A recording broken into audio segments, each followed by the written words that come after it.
Story 1. This was the last improvised explosive device blast I experienced in Iraq. The explosion was huge and occurred directly in front of my vehicle. The only thing that saved us was that it detonated a little too early.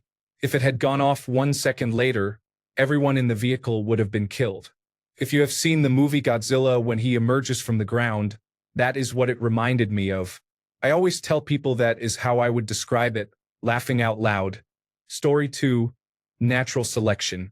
I tried swimming across a river to get to my friend's graduation party on the other side because I thought it would be faster than driving. Story 3. I had a terrible illness sometime in 2021.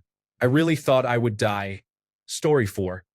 When I was in 7th grade, a friend I grew up with found his parents' revolver and ammunition in their closet and wanted to show me. In doing so, he loaded it, pointed it at me, cocked the hammer, and then uncocked it, all while keeping the gun pointed at me. I froze. It happened quickly, and I was only about 12. To uncock a revolver, you hold your thumb on the hammer, pull the trigger to release it, and then slowly let the hammer back down with your thumb. If his thumb had slipped, the hammer could have sprung forward and fired. He then said, "Your life was in my hands just then. Wasn't that cool?" I laughed without meaning to, but over the next few minutes I became very uncomfortable. We did not play together after that, and for many nights I thought about it a lot. Even now, occasionally at 39, I lie awake and that moment pops into my head and makes me feel strange. I have even had meta thoughts that I died that day in another universe, and everything since has been my mind filling in memories.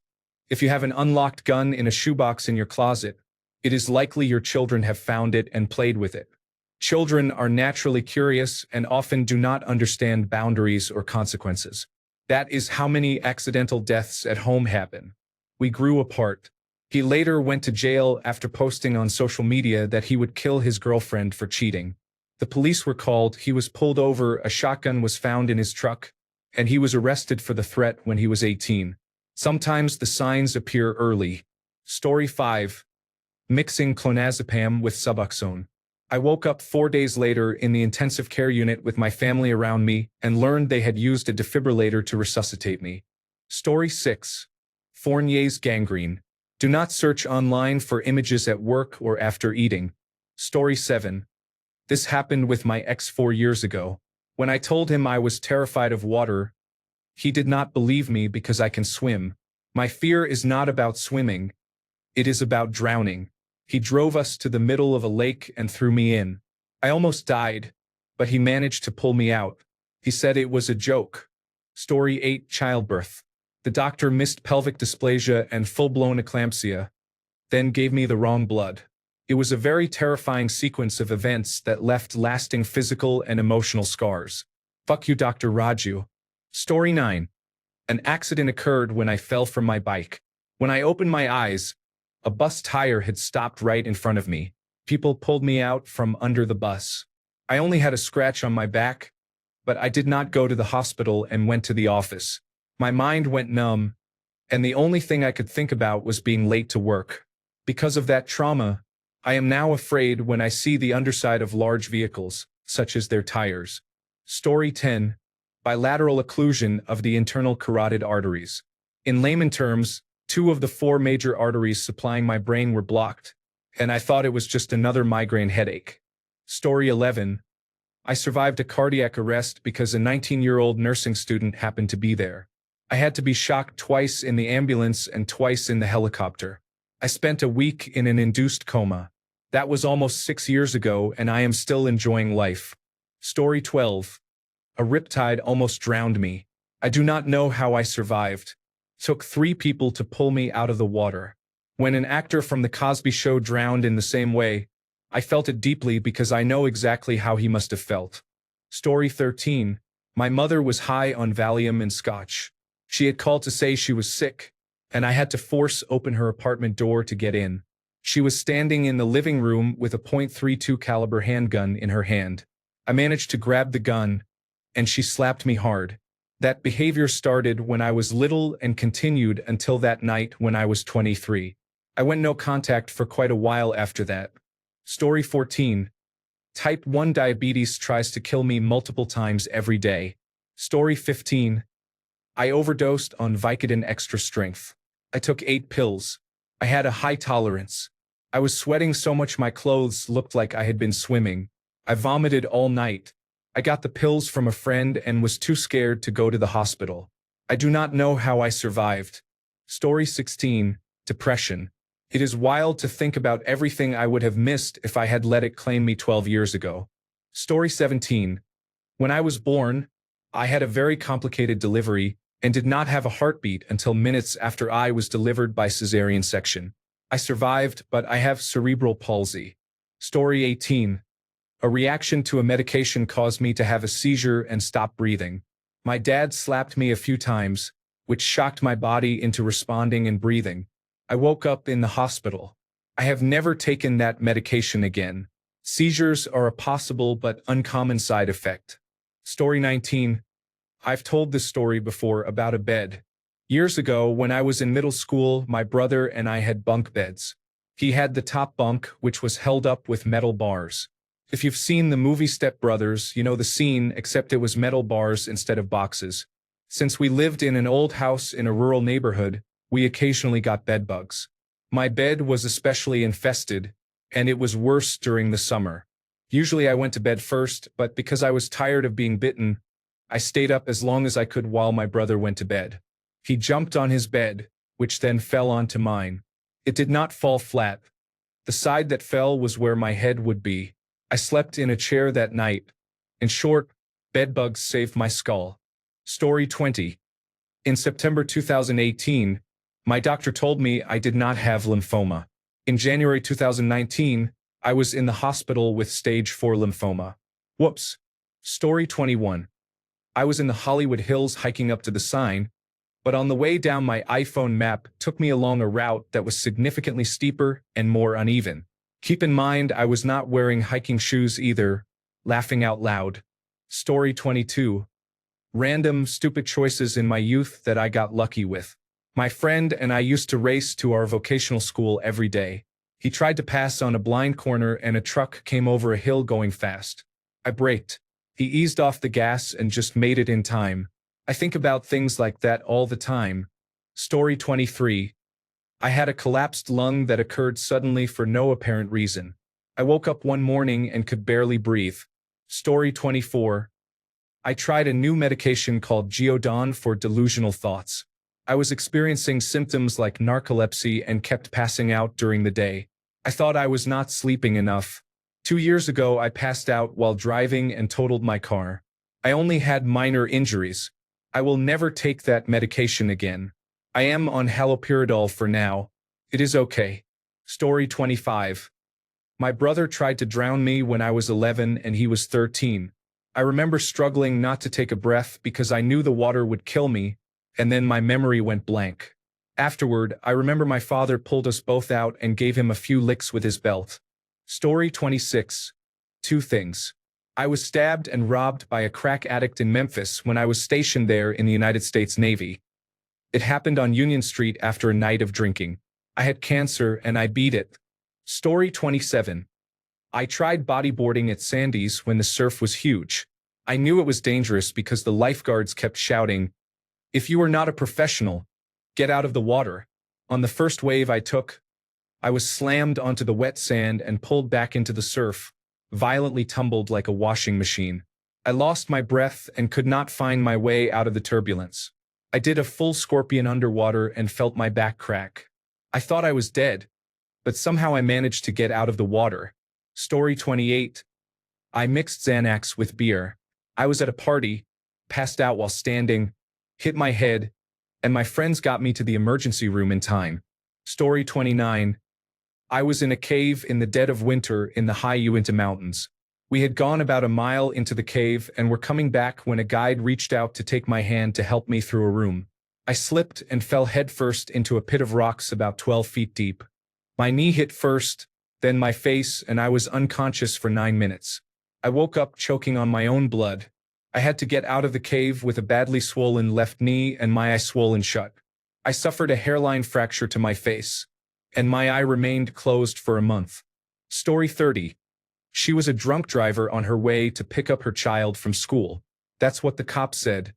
Anyway. Story 31.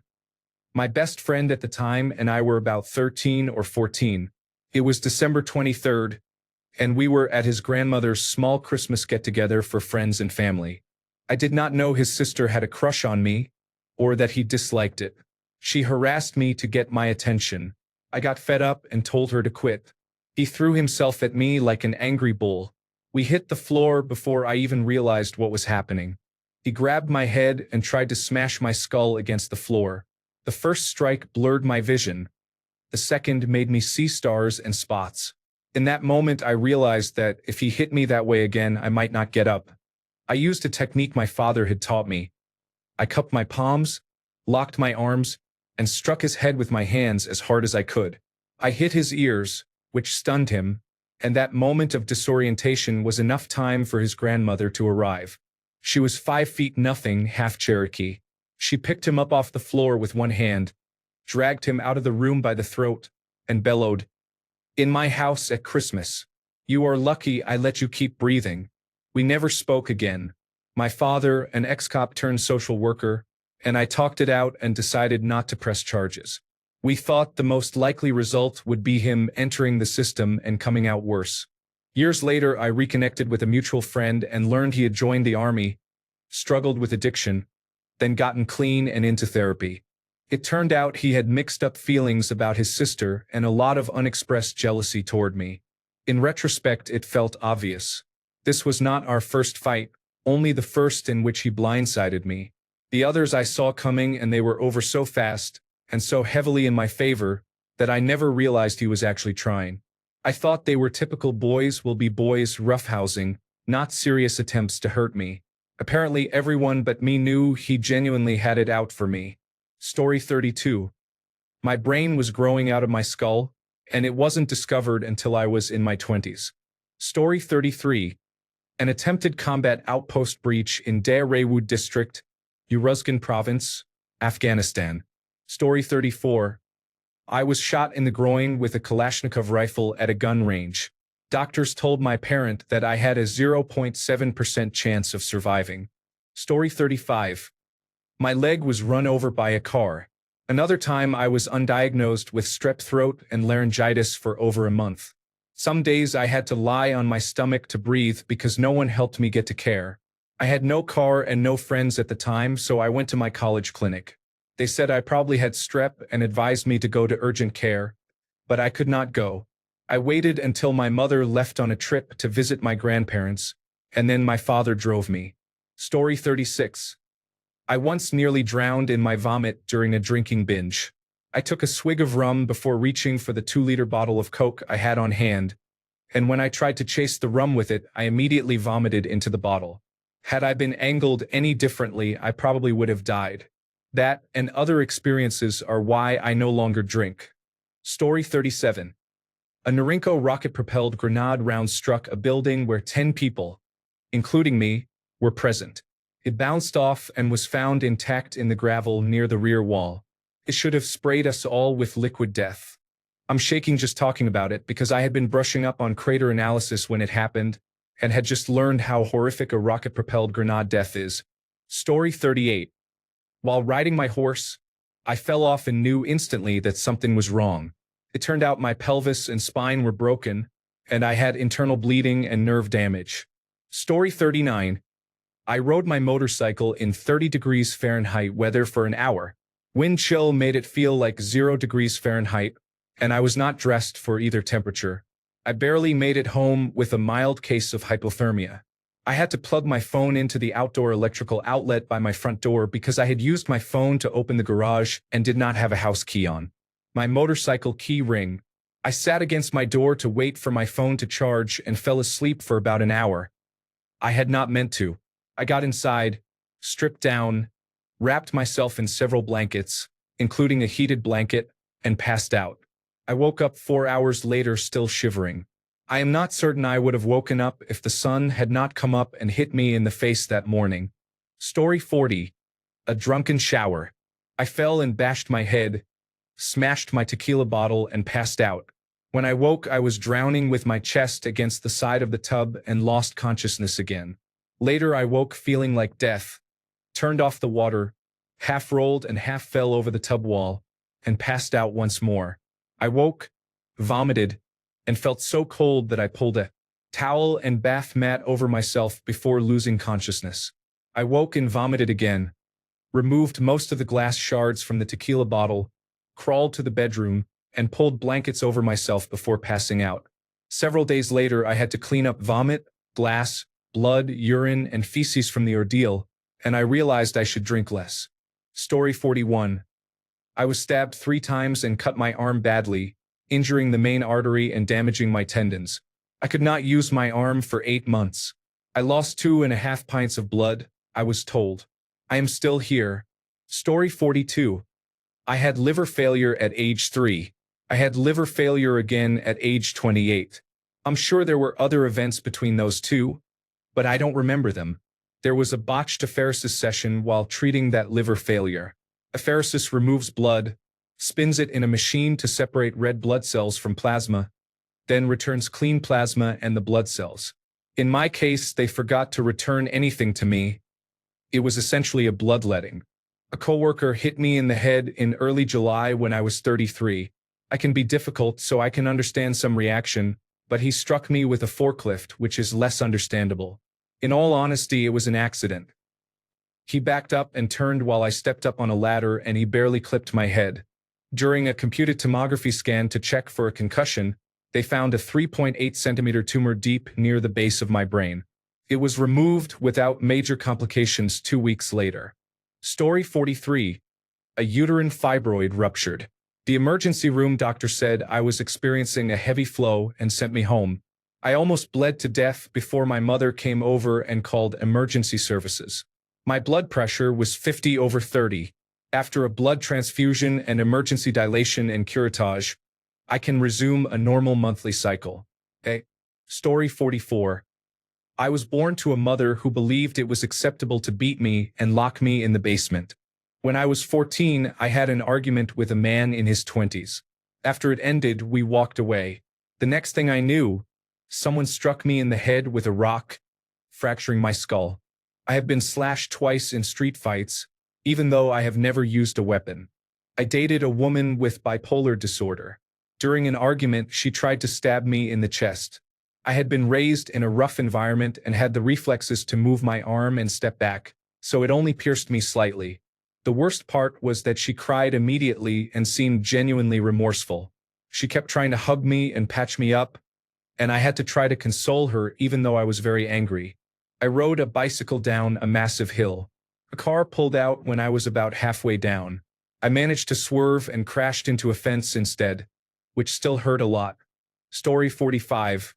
Fortunately, that person consistently fails at everything they do. Story 46.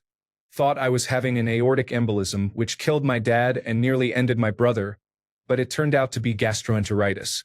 I spent almost a full week with severe diarrhea and lost about 20 kilograms. It was an absolutely horrible experience, but the hospital gave me strong medication that caused me to call my managing director insulting names because I was severely impaired by the drugs. Story 47. I downed nearly an entire bottle of pills in a suicide attempt. I have never been this sick. Story 48. One night in my late teens, in the early 1980s, my best friend and I decided after drinking too much that riding a motorcycle through Orlando's busiest tourist area, International Drive, would be fun. I was the passenger and my friend was the driver. I was so drunk I fell off the back of the motorcycle at stoplights. I had a bottle of Jim Beam in one hand and was hanging onto his coat with the other. I should have died several times. Story 49. I had an emergency cesarean section at 23 weeks. Fortunately, my baby and I survived. We spent several months in the intensive care unit. Story 50. My kidney disease began when I was 18. I had a very sharp pain in my lower back that wrapped around to my groin. It was excruciating and I thought it might have been a bad period. It got worse, so I went to the hospital and my kidneys were on the brink of failure. That's when they told me I had polycystic kidney disease. They stabilized me and I went home after 2 weeks in the hospital. That made me realize I had gone my whole life without knowing about this disease and that it could have possibly killed me. Unfortunately, in the long term it will. For now, I'm managing. Story 51. I had an abscess on my buttocks that required hospitalization and surgery. Story 52. I have a brain tumor. It is not cancerous, but it caused my brain to bleed, resulting in a hemorrhagic stroke. 5 or so years later, it began causing seizures out of the blue. We discovered this when I had a seizure and crashed my car into a fence, totaling it. Luckily, nobody else was hurt. A few years after the accident, the doctors still do not understand why the seizures began. Story 53. My friend and I rode inflatable mattresses down the river into town on a lazy summer day. What we did not know was that a short distance out of town there was a secluded low-head dam. These dams are colloquially called drowning machines. The water drop was not high. At a glance it looked safe. From upriver we could not even tell the water dropped at all under that bridge.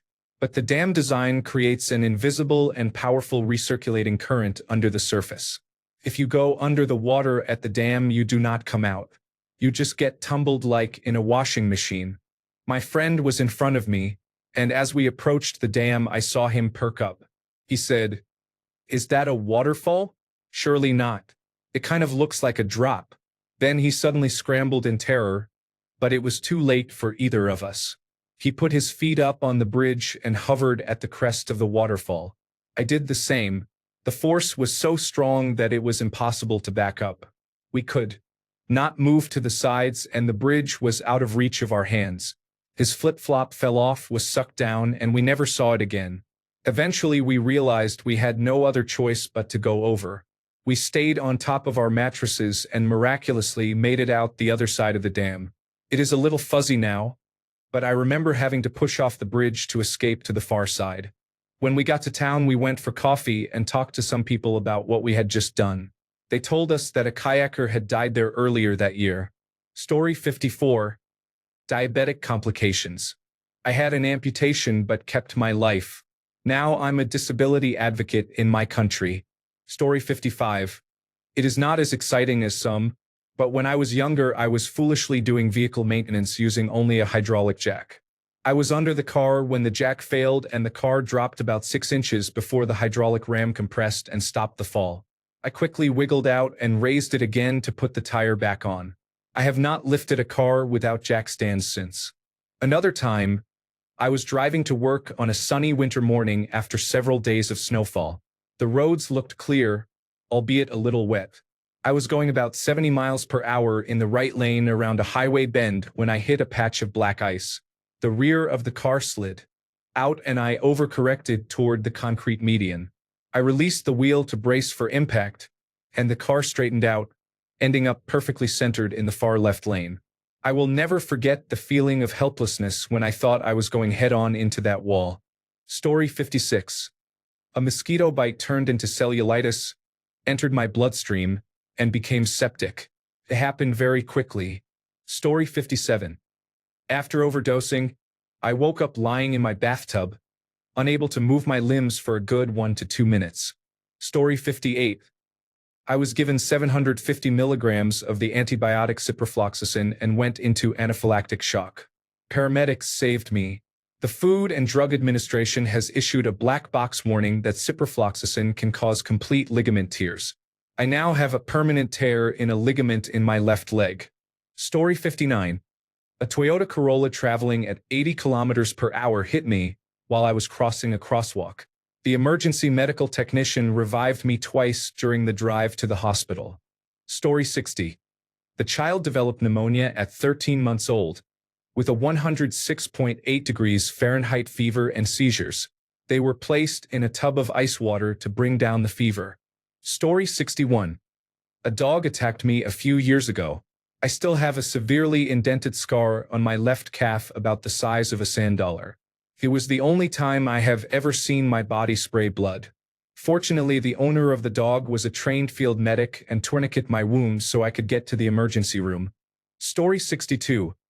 I contracted coronavirus disease 2019, which combined with pneumonia. I was in a medically induced coma. I beat the odds and survived when everyone thought I was going to die. Story 63. I had heart disease. My ejection fraction was about 22 to 24%. More than 6 years have passed since then. I literally received a new heart and am better than ever.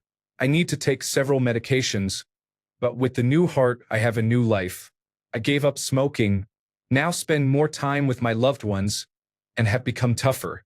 My ejection fraction is now 65%, which is excellent.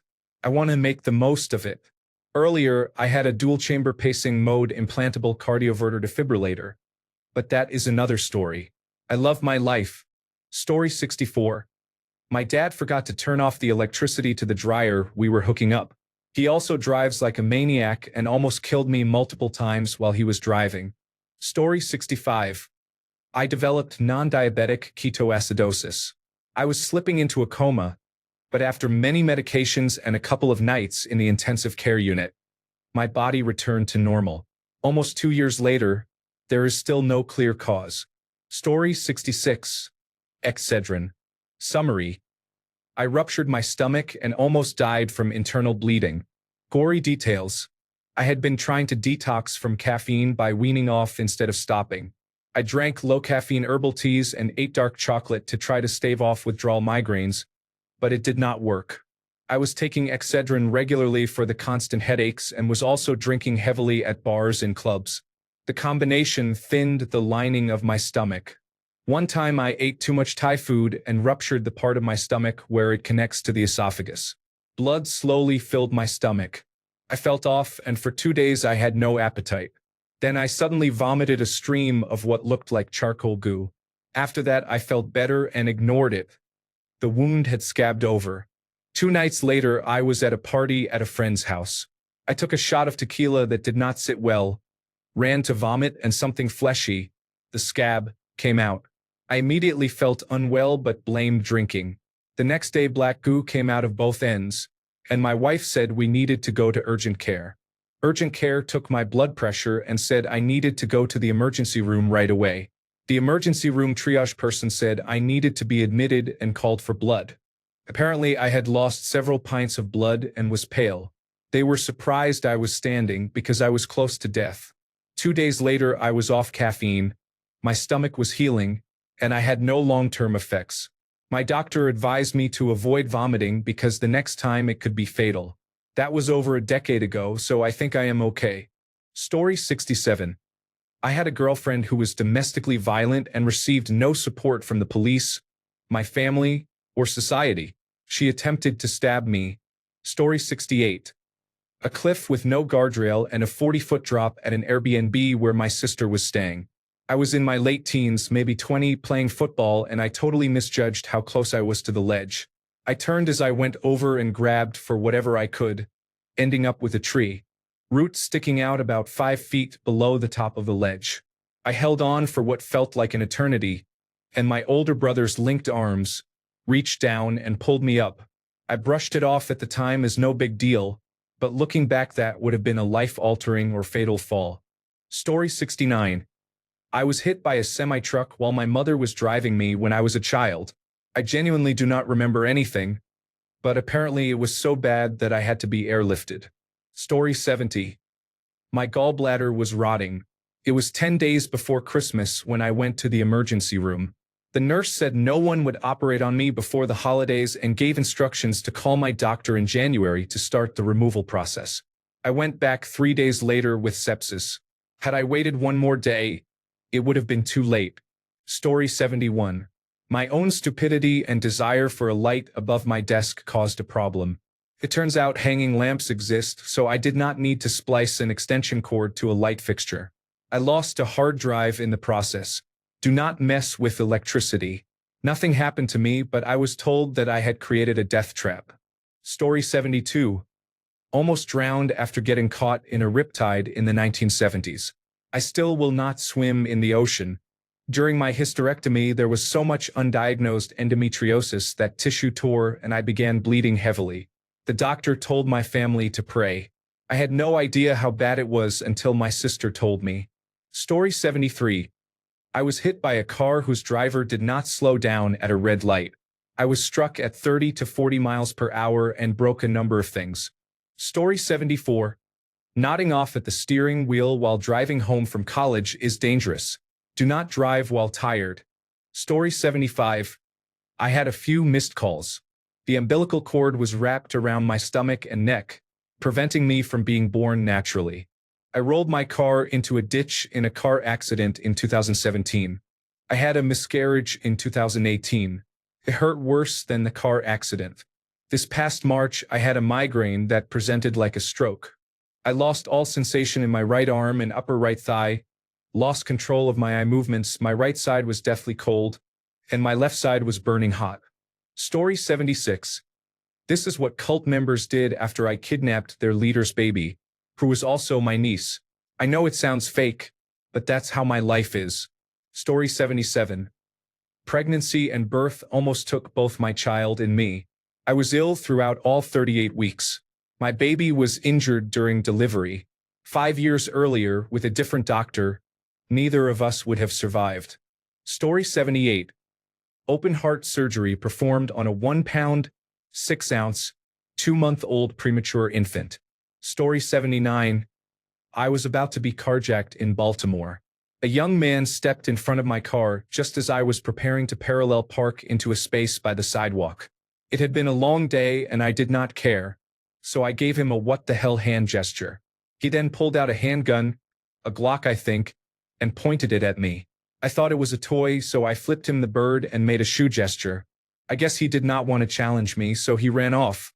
3 weeks later, he and his friends shot my neighbor's son and his wife execution style in the head in an alley less than 3 blocks from our house. Story 80. At my birth, I needed a few more weeks before I could breathe on my own. If it were not for modern medicine, I definitely would not be alive. Story 81. I was expecting my period but felt an unusual pressure rather than cramps. The next morning I still felt the pressure and a bit lightheaded.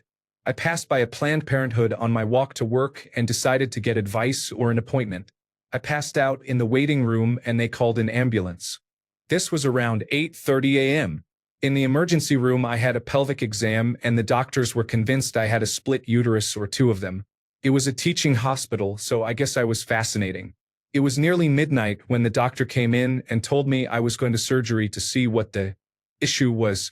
Around 4 a.m., after the surgery, the doctor told me how lucky I was because I would not have survived the night without the surgery. I had an ectopic pregnancy that ruptured my fallopian tube and my abdomen was full of blood. I received several pints of blood throughout the night. The second time was cellulitis in my face. I ended up with emergency surgery where all of my upper teeth were removed. That was a horrific nightmare. It was not until several years later that the cause was found to be several undiagnosed autoimmune diseases. The third time was sepsis. My doctor could not understand how I walked into his office because my blood pressure was so low I should have crashed. He took my blood pressure 3 times and thought his equipment was broken. Finally, he got it and immediately called the emergency room. I was taken in immediately and diagnosed with sepsis. I spent 2 weeks in the hospital with every intravenous antibiotic they had. My main doctor was an infectious disease specialist. That scared the hell out of me, but he saved my life. Story 82.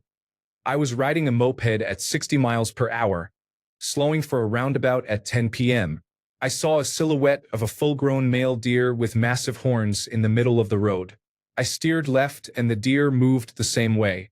When I got close, he jumped to the right and I missed him by about 1 meter. Story 83. I accidentally drank bleach from a water bottle when I was 5. The bottle looked innocent. I remember coughing and feeling intense pain. My parents quickly called for help. We went to the emergency room, I received a sedative, and a tube was inserted down my throat to suction out the bleach. Since then, my parents taught me not to drink anything that is not mine. Now, as an adult, I eat normally and have no ongoing problems. If my parents had not reacted or I had been alone, I might have died. Story 84. Reddit, I almost died after falling into this shithole. I'm still stuck here. Help. Story 85. I developed mast cell activation syndrome. I became very sick after taking the biologic Cosentyx, which impaired my body's ability to fight fungal infections. I had an undiagnosed fungal infection. I began to enter organ failure. My skin was ashen gray or white, and I felt darkness closing in on me. Then a literal miracle happened when a bright light told me it was not my time. Story 86. It was not as glamorous. On my 13th birthday, I started to choke on a bite of steak. I somehow managed to remove it with my fingers. My family just gave me stupid looks. Story 87. Short list. Most recent first. Appendix. Heart. Skin. The Navy. Tequila and Mountain Dew consumed too often. Story 88. It was foggy. I could barely see my hand when my arm was outstretched. I crossed the road to get the mail. I was about 6 inches past the yellow line when a transport truck sped by, blaring its horn. Terrified me. I was about 9 years old. Story 89. I developed an autoimmune blood condition that went undetected for 7 months. The odds are 1 in 2 million. I had to have an emergency blood transfusion because my hemoglobin was critically low and my organs were being starved of oxygen. I was dependent on transfusions for 4 months while doctors tried to determine the cause. Story 90. 3 deep vein thromboses and 1 pulmonary embolism, each at a different time before the age of 23. Story 91. I was born after a difficult labor. 2 inductions failed, and when the third finally prompted labor, it progressed for only about 2 hours before stopping. Nothing could encourage it to continue, so they performed a cesarean. Had this occurred 100 years earlier, one of us likely would have died. I might have died in utero, or my mother might have died first, and if there had been any chance I was still alive, she might have had a post-mortem cesarean to try to save me. Story 92. I experienced anaphylaxis from neomycin. I took 2 Benadryl tablets when the allergic reaction started, but it escalated quickly and I passed out before I could call emergency services. Story 93. I had both cancer and sepsis. The operations for my cancer led to sepsis, which put me in an induced coma and kept me in the hospital for 3 months. Story 94. Which time? Burned in a fire. Involved in a motorcycle accident. In a head-on car wreck. Almost electrocuted while working on a business radio repeater on a mountaintop. Story 95. I worked as a subcontractor as a teen. My job that day was to mow my boss's lawn. He was a family friend. He kept the lawnmower in a shed down a steep hill accessed by a gravel road that was way too thick, and the riding mower was stuck with the wheels spinning. My boss returned in his work truck towing a large trailer with a skid steer loader on it.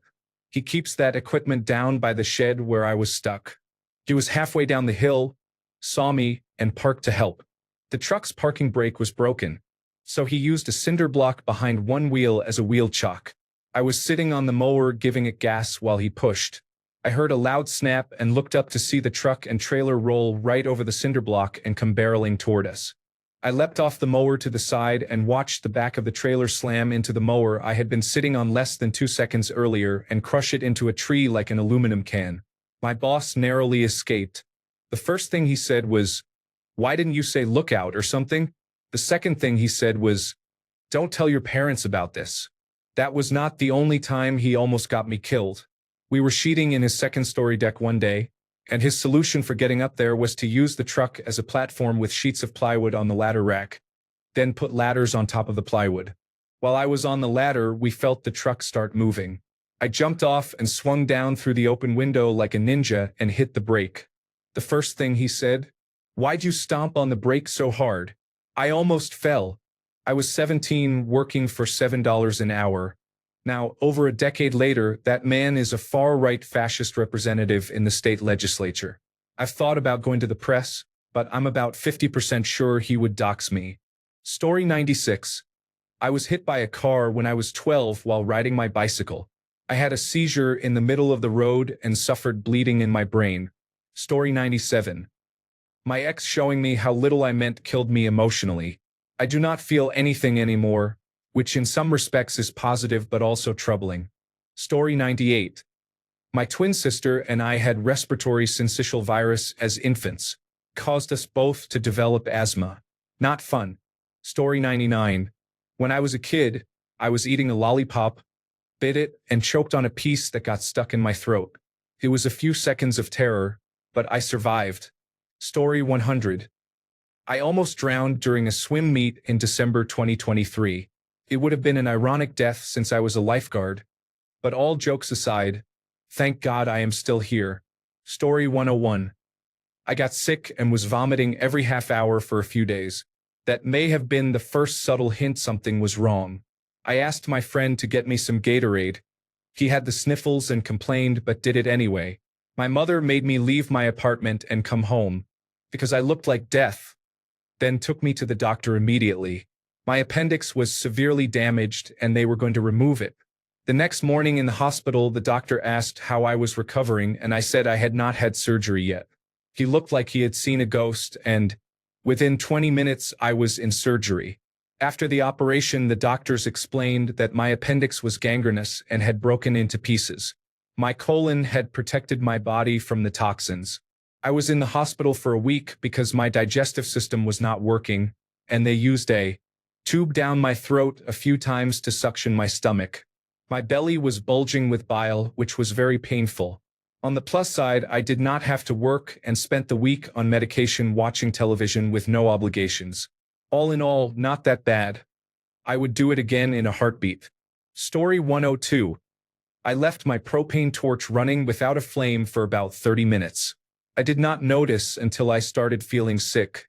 My fingers went numb, and I became overheated and dizzy before realizing the issue. The problem was not only that I had been breathing propane for 30 minutes, but that I take dabs and was about to light the torch when I discovered it was still spewing propane. Story 103. I was 18 and trying to play one of those phone games that require you to move around.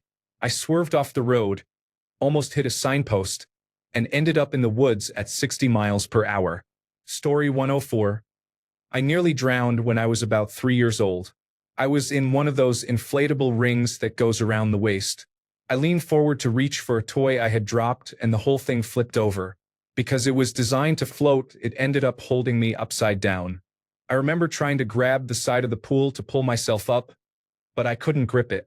The next thing I remember was being in the ambulance. My mum was right there the whole time, but she had her eyes on my sister, who was at the other end of the pool. From what I've been told, 2 neighbors heard my mum screaming and came running. One man we barely knew jumped our 6-foot fence like it was nothing, and one neighbor performed cardiopulmonary resuscitation while my mum called the emergency number 000.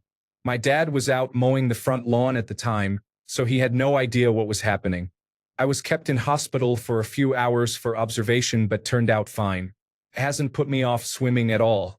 Story 105. After my primary and backup regulators both failed at 100 feet underwater, I never dove on rented gear again. Story 106. A woman drove through a red light while she was on her phone. I watched her drive away. She looked like she had no idea we were even there. Story 107. I used to take large amounts of dextromethorphan. One night, I took too much and ended up in the hospital. Story 108. I had a cesarean section for triplets, then a gastric bypass, and later the reversal of that bypass. Story 109. I had a massive stroke when I was 28. I am okay now, but at the time it was not looking good. It was the most pain I have ever had in my life. Story 110. Asthma attacks, or at least it felt like it could kill me. I was told at first that it was a viral infection. It was not. The issue is resolved now, but at the time it was terrifying because I did not know what was happening. Story 111.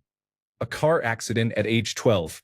I tripped over my own feet and nearly broke my neck at 43. I walk outside my door every other day. Story 112. Alcohol basically ruined me. I was close to losing it all. There is much I can talk about, but it won't be close. Story 113. I was a fool to think my first hiking experience should be a night hike in winter. I became separated from the group and went off trail at one point, just a few steps from a cliff. Story 114. An elderly driver changed lanes without realizing I was beside them. Story 115. A man ran over 30 people, killing 6. I felt a whoosh behind me as the car sped onto the busy street. Story 116. I got drunk but forgot I had taken medication beforehand. I woke up the next morning in a hospital bed. Story 117. I had my colon removed to treat cancer. Doctors were not sure I would wake up from the surgery. Story 118. anaphylaxis, and negligence. I was at a horse racing event when I was offered a nut-free pudding that, contrary to assurances, contained nuts. I almost immediately went into an anaphylactic reaction and used my epinephrine autoinjector moments later. It did not seem to help, but an ambulance had been called and was on the way. When it arrived, the paramedics were a junior paramedic and a middle-aged paramedic who did not appear engaged. I cannot remember much, but I later learned that my oxygen levels were dangerously low and my airways were swelling significantly. A staff member ran down to the racetrack, found the doctor who was on site for the jockeys, and brought him back. He immediately told the paramedics to take action, administered oxygen, and inserted an intravenous cannula within seconds. He told my family that it would have been very serious if he had not been there at that time. Story 119, my appendix. I honestly do not remember much of that night. I remember what led up to it. I was uncomfortable and then in pain. The pain was tolerable if I was in the right position. It was not related to my period. I had never had cramps of any sort. I get cramps now after stopping birth control and having my fallopian tubes removed. They found endometriosis during that surgery, which I did not know I had. My partner took me to the emergency room. He had been playing a personal computer game at the time. I was in bed because I had to work the next day. I think he was playing black and white. They brought me in and I waited in the hallway on a stretcher for a while, because the emergency room was very busy. At some point, they took me into surgery and removed my appendix. I woke up the next day. Everything seemed fine, and I was sent home about 2 days later. I do not remember what the doctor said or how bad the appendix was. From what my partner and my mother told me, it was incredibly close to bursting. I still have the appendix scar. I thought it was a normal-sized scar. My grandmother has a much larger one, but she had her appendix removed about 50 years ago and surgery has come a long way since then. My scar is about 10 centimeters long. I had the surgery about 12 years ago. Apparently it is a large scar. I have led a very boring life to have that as my only near-death experience. Story 120. I donated a kidney and developed hospital-acquired pneumonia. Everyone was crying, even the nurses. They kept rushing me in and out of surgery and draining fluid from my lungs. I was on so many medications that all I remember is seeing everything through a red lens. Story 121. My ex-partner technically killed me. Modern medicine saved me. Learn cardiopulmonary resuscitation, everyone.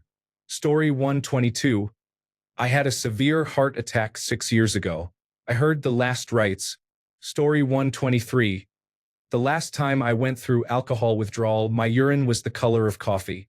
I was pretty sure I almost died. Story 124. A stupid decision in a bad situation. I was moving and decided to take a heavy backpack and 2 heavy bags, one in each hand, from my 3rd-floor apartment to my car while it was lightly raining. The stairs are outdoors and were wet. I slipped, and the weight of the backpack made me fall backward. I literally saw my life flash before my eyes. I was sure I would hit the back of my head or my neck, but my survival instinct kicked in. I dropped a bag and grabbed the handrail. I pulled the muscles in my arm badly and was very shaken, but otherwise unharmed. For people who believe we do not die but simply jump into a different quantum universe, I could say I know how that might feel. Story 125. I almost drowned once when I was a child. I am still afraid of deep water. Story 126. When I was little, I jumped into the river thinking I could make it to the shallow part, but I landed in the deep part. Story 127. I had my tonsils removed. Thanks to modern medicine, I had to endure 2 weeks of excruciating throat pain while recovering from the surgery. Story 128. I jumped over a chain with a downward slope behind it. Like every day on my way back to school. This time I clipped the chain with my foot, with my hands in my pockets, and fell 1 meter headfirst. I had a backpack full of books, so I smacked my head on the concrete, broke my nose. Then the backpack hit the back of my head and I hit the concrete again, breaking my nose a second time. Luckily, I managed to get one hand out of my pocket to brace myself, which led to a green stick fracture.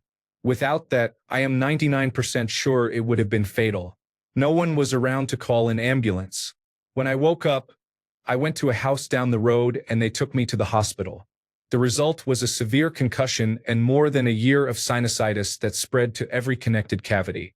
Antibiotics did not help. I was in a neighboring country when the headaches worsened, so I took the train home and went to the hospital. The computed tomography scan showed every cavity appearing bright white instead of black. They kept me overnight and planned surgery the next morning because they feared I might develop meningitis. I nearly died twice from the same injury. How much time did I save each day by jumping over that chain link fence? About 10 seconds. Thanks a bunch for sticking around till the end of the video. Remember to subscribe, and until next time, stay awesome and goodbye.